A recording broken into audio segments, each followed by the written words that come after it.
Mesdames et messieurs, bonjour à toutes et à tous et bienvenue dans une voiture qui a 20 ans mais qui, je pense, dans la production moderne et actuelle, est celle qui a le mieux vieilli, l'Aston Martin V8 Vantage.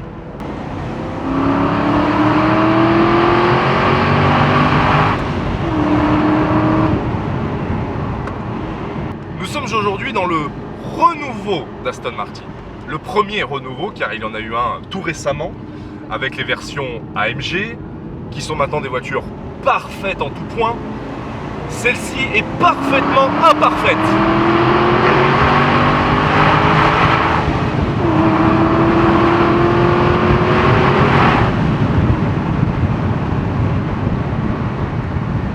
Mais on le dit assez souvent, les voitures imparfaites sont celles que l'on préfère. Car oui, cette voiture, je ne vais pas vous la vendre comme étant une voiture extraordinaire, fiable en tout point, car ce n'est pas vrai. C'est une voiture dont il faut prendre grand soin, à tout niveau. Que ce soit vos cuirs intérieurs, votre carrosserie extérieure et votre mécanique, il va falloir être attentif sur cette Aston Martin. Respectez les entretiens scrupuleusement, mettez la bonne huile. Dans le pire des cas, allez chez Aston Martin. Non. Dans le meilleur des cas, allez chez Aston Martin, ils sauront l'entretenir. Mais si vous n'avez pas un atelier à proximité et que vous connaissez un bon mécano, faites attention, mettez la bonne huile. Ce moteur, en soi, le bloc en lui-même, est extrêmement fiable. Lui, pas de problème, c'est un rock, il ne bougera pas tant que les entretiens sont faits. Là où il va falloir être un peu plus attentif, c'est sur la boîte automatique, si la vôtre en est équipée. La boîte automatique, on connaît ses défauts. Ils sont tous, absolument tous registrés sur les forums Aston Martin. C'est une boîte qui n'aime pas les bouchons. C'est une boîte qui va détester être manipulée en ville et dans des endroits où il va falloir faire première, point mort, première, point mort, première, point mort. Ça, elle déteste. En revanche, si vous l'utilisez comme nous aujourd'hui en montagne ou alors sur autoroute, là, il y a moins de problèmes. La chance que j'ai avec celle-ci aujourd'hui, c'est qu'elle, elle n'a fait que de l'autoroute. Déjà, ça se voit par son état global, qui est splendide. 34 000 km au compteur. La voiture, nom de bleu. Bon, vous n'avez pas vu ce qui s'est passé, mais j'ai failli me prendre des bottes de paille. Ça aurait peut-être fait des vues, mais... Aïe. 34 000 km d'autoroute, qu'est-ce que ça fait? Ça fait une boîte en bon état, qui colle bien, vous allez le voir tout au long de la vidéo, qui passe bien ses rapports, et puis qui surtout est agréable à manipuler. Agréable parce que je n'ai pas à manœuvrer. Car oui, dans les manœuvres, cette boîte, c'est pas son fort. Clairement, c'est une boîte manuelle robotisée. On en a déjà parlé sur la Tiptronic, j'en ai déjà parlé sur plusieurs vidéos. Vous avez qu'à aller un peu plus loin sur la chaîne, vous retrouverez plein de vidéos sur ces boîtes de vitesse où il faut les manipuler comme si c'était une boîte manuelle, de la même manière. Ça veut dire que lorsque vous passez le rapport supérieur ou inférieur, vous enlevez votre pied de la pédale d'accélérateur, vous laissez faire la boîte et vous reprenez l'accélération. Ça permettra déjà à la boîte de s'alléger, de lui enlever un peu de travail, et même vous, ça sera plus agréable en fait. Et lorsqu'on a compris ça, lorsqu'on l'utilise de cette manière, ça va, ça se passe très bien. Surtout lorsque la boîte est chaude, ça passe beaucoup plus facilement. Là, on vient de partir, c'était un petit peu graveleux au début, je sentais qu'elle accrochait un peu. Là, maintenant qu'elle est en train de monter en cours de température, d'ailleurs c'est quasiment déjà fini, ça va, c'est acceptable. Mais je suis d'accord avec vous, une boîte manuelle, c'est mieux, c'est sûr, c'est mieux. Pour des passionnés de roulage, on aime bien taquiner le pommeau, oui, forcément, c'est mieux. Bref, on a assez parlé de cette boîte qu'il faudra utiliser avec une grande douceur. Parlons maintenant du moteur, qui est un V8, 100% Aston Martin, 100% anglais, avec une sonorité, vous l'avez entendu juste avant, très flatteuse. Mais très flatteuse à partir de 4000 tours minute. Un petit peu frustrant, car les valves ne s'ouvrent qu'à partir de là. Un petit boîtier ou alors une déconnexion des valves ne ferait peut-être pas de mal pour profiter de cette sonorité très envoûtante. Car on est ici en 2007. Et en 2007, on n'était pas encore embêté, pour rester poli, par l'Europe et par les FAP et tout autre filtre à notre plaisir auditif.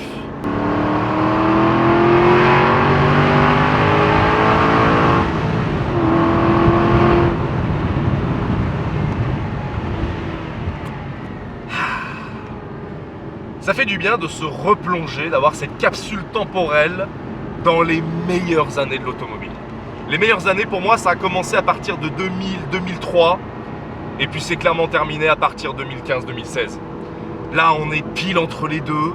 On est pile dans les années folles où les constructeurs n'avaient aucune limite de cylindrée, aucune limite de cylindre tout court. Rappelez-vous, BMW a mis des V10 dans des berlines. Voilà. Là, on est dans ces années folles. On est dans ces années-là où tout était pure passion. Parce que oui, quand vous achetez une Aston Martin, vous n'achetez pas cette voiture par hasard. Vous n'hésitez pas avec une autre voiture. Toute personne que j'ai croisée dans ma vie qui me disait j'hésite entre une V8 Vantage, une Audi R8 V8, un Porsche Cayman ou une Porsche 911 997, aucune d'entre elles n'a jamais pris l'Aston Martin V8 Vantage. Aucune. En revanche, quelqu'un qui est venu à mon showroom et qui disait bonjour, je veux une V8 Vantage, en finalité, même des mois après de recherche, prenez une V8 Vantage. C'est une voiture de passionné, c'est une voiture de connaisseur, c'est une voiture d'initié. Et qu'importe le modèle d'ailleurs, on parle de V8 Vantage aujourd'hui, mais que ce soit même sur les DB11, les DBS, bref, qu'importe la version, c'est une voiture de fin connaisseur et de passionné qui sait ce qu'il achète, qui sait ce qu'il met dans son garage et qui sait avec quoi il va faire des road trips. Une Aston Martin, c'est fait et pensé pour du road trip, c'est fait et pensé pour du long cours, c'est fait pour aller loin et bien. C'est une voiture qui va vous permettre d'emmener votre compagne ou compagnon n'importe où, dans le plus grand des conforts, et de vous faire plaisir malgré tout. Car parfois, sur certaines voitures un peu agressives, on peut avoir quelques remontrances de son passager. En V8 Vantage, ça va, ça se passe bien, c'est confortable même dans la sportivité. On va pas aller chercher la perf dans une V8 Vantage, on va aller chercher le plaisir brut de rouler. Déjà, de rouler dans un environnement qui est absolument somptueux. Regardez cette quantité de cuir. Et puis on va aller chercher le plaisir de la belle carrosserie, de la belle ligne, du beau son, et puis de l'agrément de conduite. Parce que depuis tout à l'heure, je force pas, hein. C'est extrêmement confortable à conduire. Je me sens presque comme dans mon canapé. La direction, elle est lourde, ça c'est clair. Elle est pas très précise, ça non plus. Le freinage, faut lui mettre fort pour vraiment s'arrêter. Mais au final, c'est pas une super sportive. On n'est pas sur un essai de sportive. En revanche,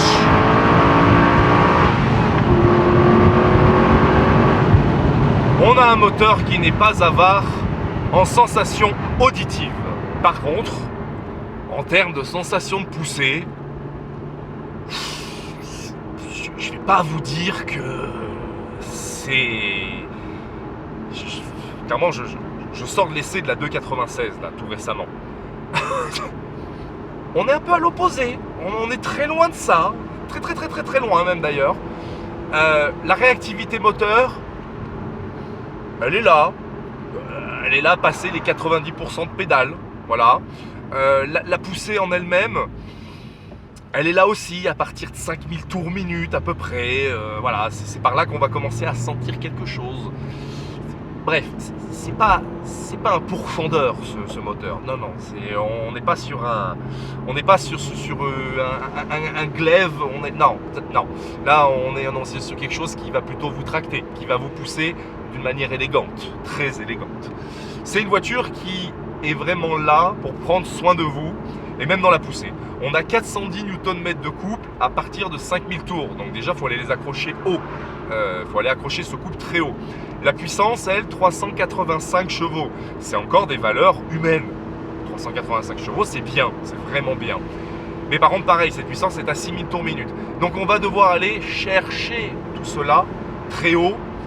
Et le truc, c'est que là où dans certaines situations, avec la Ferrari, je pouvais me dire, je double. Je ne doute pas. L'Aston Martin, je doute. Un peu plus. Donc pour résumer le moteur, c'est un bon tracteur, clairement. C'est un V8.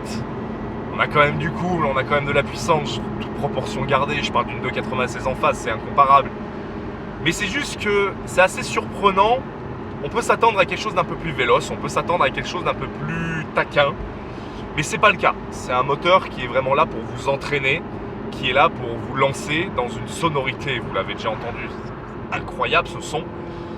Mais c'est pas un moteur qui va vous brusquer. Donc pour quelqu'un qui achète une Aston Martin, qui n'est pas forcément un beau leader, d'ailleurs je pense que quelqu'un qui achète une Aston Martin n'est pas un beau leader, c'est parfait. Clairement, c'est parfait. C'est vrai que des fois, je m'emporte un peu, j'ai un peu trop l'habitude des voitures extra puissantes, extra sportives avec des châssis de dingue. Là, on reste sur une voiture à dimension humaine, à dimension normale. C'est une voiture normale de sport qui reste agréable et confortable. Parce que oui, l'Aston Martin, c'est tout dans la volupté. Regardez les lignes, les courbes, qu'elles soient intérieures ou extérieures de cette voiture. Elle a 20 ans, cette bagnole. Elle a 20 ans. Je trouve ça complètement dingue de se dire que cette voiture a 20 ans et d'être aussi belle encore aujourd'hui, d'être aussi sexy encore aujourd'hui et tellement actuelle dans les lignes. Parce qu'à l'heure actuelle, je pense que si vous avez la même passion que moi, les marques nous sortent des voitures moches. Vraiment. Ah bon, encore une fois, on peut parler du Luce, mais ça c'est hors catégorie, on s'en fout. Mais parlons de la Ferrari, je crois, 849 Testarossa, là, la dernière, là. Excusez-moi, mais... c'est affreux. C'est affreux comme voiture.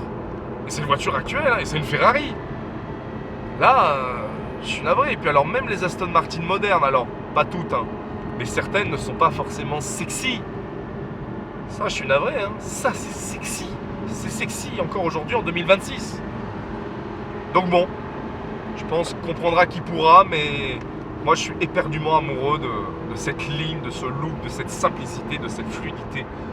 Les rétroviseurs intérieurs, de l'intérieur, cette vue sur ces ponts, enfin, c'est magnifique. Cette voiture est magnifique, vraiment. Et elle ne m'inspire pas forcément d'aller vite. J'ai pas envie d'aller très vite avec cette voiture. J'ai envie de profiter de la route, j'ai envie de profiter du moment que je passe à son volant, là, comme ça. C'est une voiture pour kiffer.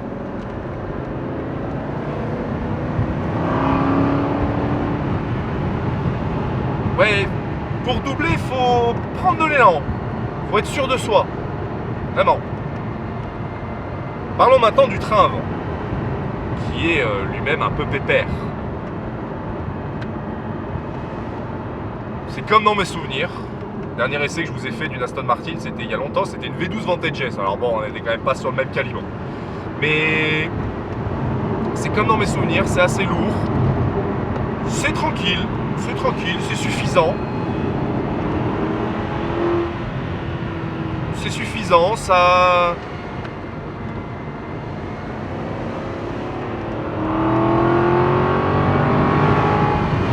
ça se lance. Mais on n'est clairement pas sur un foudre de guerre. Donc on va rester sur l'appréciation de la ligne, de la sonorité. Mais la sportivité, je suis navré, ça ne sera pas aujourd'hui qu'on aura quelque chose de phénoménal. Et ça fait du bien. Et ça fait du bien d'avoir des voitures à dimension humaine. De temps en temps, ça remet à sa place les choses, clairement. Par contre, ça ne m'empêche pas d'être éperdument amoureux et sûrement plus amoureux encore de cette V8 Vantage que de la 296. Parce que la 296 n'a pas ce son. Ah là là là là là là là là là là là. Bon là on arrive sur mon petit pif-paf.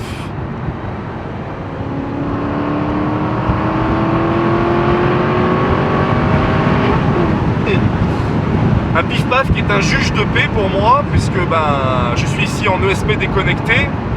Et c'est un pif-paf qui se passe rapidement. C'est là où je vois si le châssis est bon ou pas. Et là, le châssis est très bon. C'est très très bien. Ça suffit largement. Hop, jump. Les suspensions fonctionnent bien pour une voiture de 20 ans.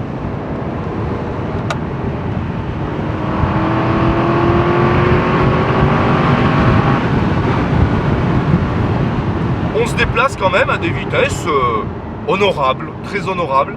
Alors je vais pas vous cacher, hein, c'est des vitesses qui sont littéralement, par rapport à la Ferrari 296, pour vous donner un petit ratio, 70 km/h moins vite.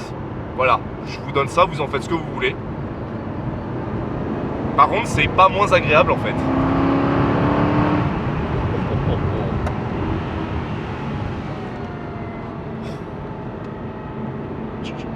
On se lasse pas de...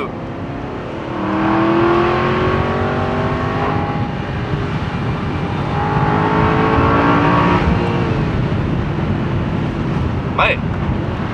Ouais. Alors, je me dis que heureusement, je suis équipé de Pilosport 4S 9. Ce qui permet à cette voiture d'avoir déjà une technologie moderne de pneumatiques, car ce n'était pas du tout la montre d'origine, ça n'existait pas en 2007. C'était sûrement les pilotes super sport. Et du coup, d'avoir ces pneus... Ah, pardon, il y avait du son. D'avoir ces pneus sur cette voiture, je pense que ça renforce ce côté stable, vraiment stable. Je suis en ESP déconnecté, je vous l'avais dit, ça n'existait pas l'ESP Sport à l'époque sur cette voiture. On est ici sur un ESP full off. Ça va, hein, imperturbable, voiture imperturbable. Et tout ça dans un confort étonnamment élégant. Aston Martin, très Aston Martin. Eh bien, pour résumer, pour capter l'esprit de cette voiture, c'est très simple. Elle est cohérente dans le châssis, dans le moteur, dans le freinage, dans le confort, dans la position de conduite, dans l'ambiance générale. C'est une voiture élégante, c'est une voiture qui est faite pour prendre soin de vous de A à Z, vraiment. Ça me rappelle, je vais me rapprocher d'un... Je vais faire un comparatif un peu hasardeux, mais ça me rappelle vraiment l'Audi R8 V8 phase 1. C'est vraiment dans la même un peu pensée, dans la même philosophie. La R8 est plus sportive, ça c'est une évidence. Mais par contre, on a quelque chose de très rond comme la R8. On a un moteur qui pousse, qui vous lance, qui vous permet d'aller vite quand même. Hein, c'est des vitesses où je suis quand même réprimandable. Mais par contre, on reste sur quelque chose de très à la portée de tous. Voilà, vous pouvez être jeune, moins jeune. Vous pouvez conduire cette Aston Martin sans aucun problème. C'est une voiture qui a une rondeur globale qui fait que c'est agréable à toute vitesse. N'importe laquelle. Bas ou comme ça.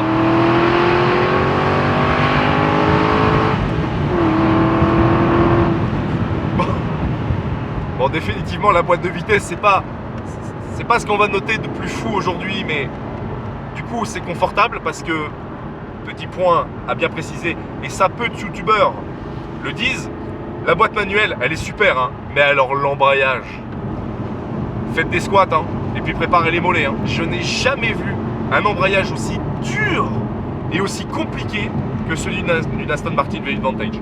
Jamais. C'est la pire. Enfin, la pire, ou du moins la plus costaud. Mais c'est l'embrayage le plus costaud que je n'ai jamais eu de ma vie. Voilà. C'est une information, soit dit en passant.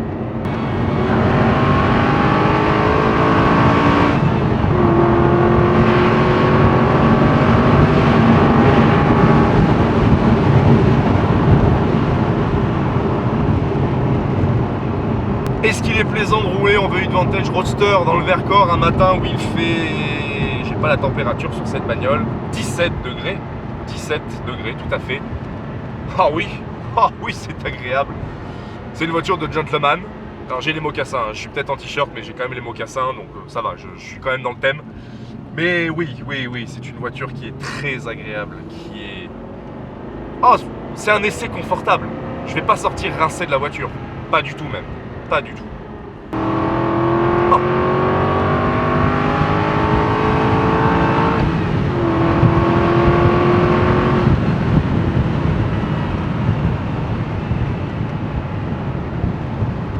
Et encore une fois, l'élégance de cette voiture, elle est partout, dans le son, dans la ligne, dans le look. Et pour une voiture de 20 ans, bah, ça roule très très bien. Celle-ci dans un état splendide. Elle sort de révision de chez Aston Martin Lyon. Toute fraîche, tout est bon, vraiment tout est bon sur la voiture, il n'y a rien à faire, elle est prête à rouler. Avis aux gentlemen.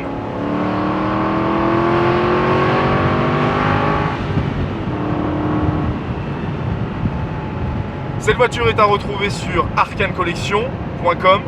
Vous aurez toutes les informations sur le site internet, tout ce qu'il faut savoir, les photos, vous retrouverez à nouveau cette vidéo si vous venez de YouTube. Et vous aurez le plaisir d'appeler Julien afin d'avoir plus d'informations sur la voiture. D'ici là, prenez soin de vous, hydratez-vous et bonne route!